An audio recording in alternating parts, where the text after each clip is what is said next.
When I was a young man, I carried me pack, and I lived the free life of the rover. From the Murray's green basin to the dusty outback, I waltzed my Matilda all over.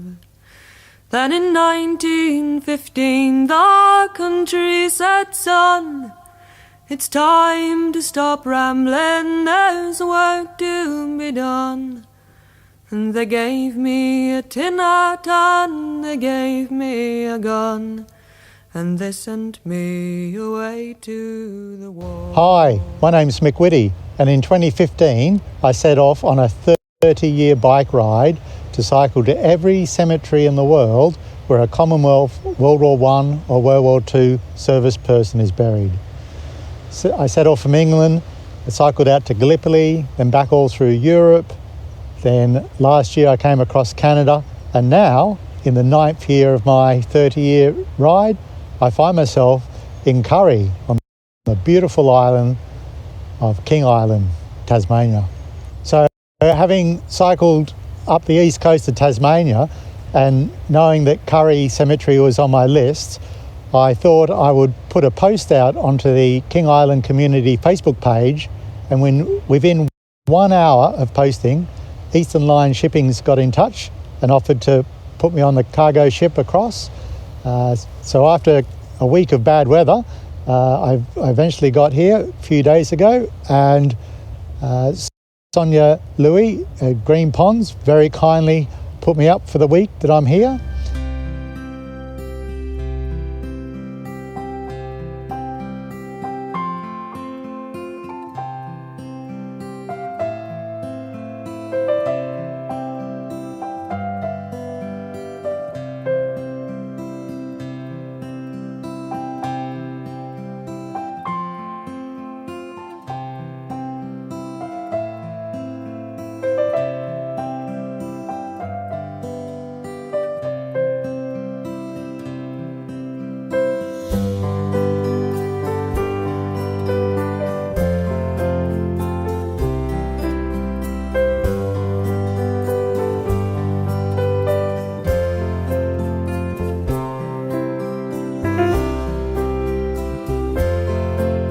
And Matthew, the principal at the local district high school, he got in touch and invited me to come and give a talk to the school kids. And that was interesting because you get asked some very interesting questions indeed.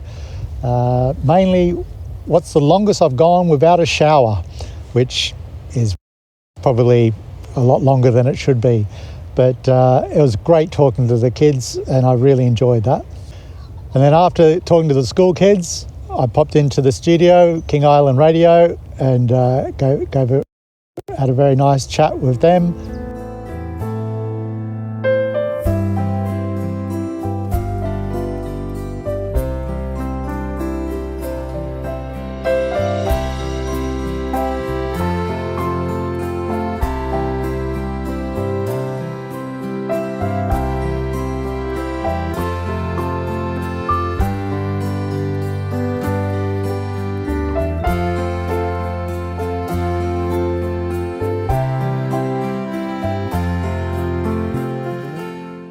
While on King Island, I thought I should have a look at some of the beautiful sights. So I set off on my bike and set off for Cape Wickham to see the highest lighthouse in the Southern Hemisphere.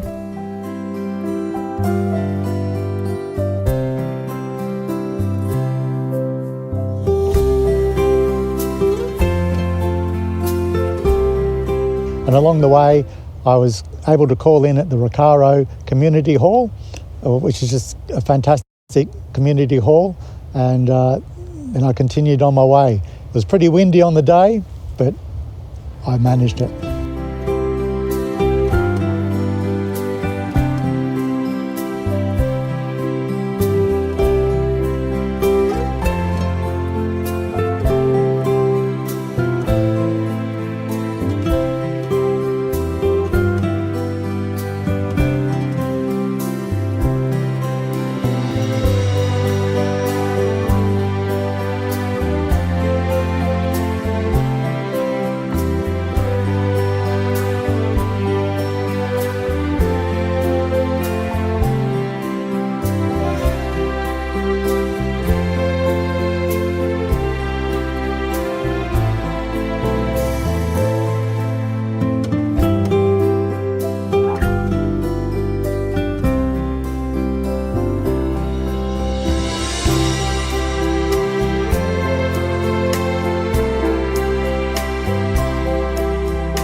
And then I was kindly invited to give a presentation at the King Island Golf Club, which was a good turnout, and I thoroughly enjoyed showing a few of my photos and talking about my grandfather's 1916 diary, around which the whole trip hangs off. What I'm doing is I'm visiting every cemetery in the world that's got a Commonwealth, World War I or World War II service person buried in there. So if you think of all the cemeteries in France from the First World War, the row after row after row of the white headstones, that's on my list. And then also any cemeteries associated with hospitals in the UK where servicemen have been taken back to, have died of wounds or illness, and they're buried near that hospital. If they're then, while say at the end of the war, they've come back home and then died of their wounds or their service within a couple of years, then they're buried in where their home is, and that's also on my list of the Commonwealth War Grave Commission. So what I do at each cemetery, I try and find at least one headstone, and I take a photo of my bike in the shot, and that's my tag. And finish up with a fantastic King Island fillet steak, which was just superb.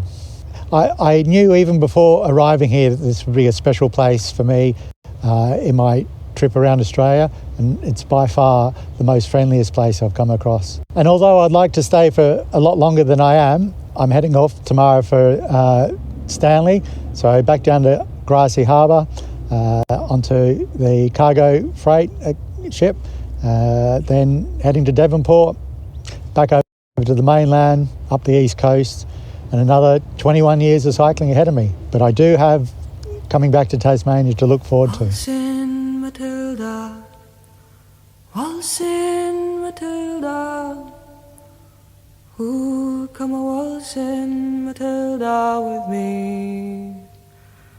And their ghosts may be heard as you pass by the billabong. Oh, come a waltzing Matilda with me.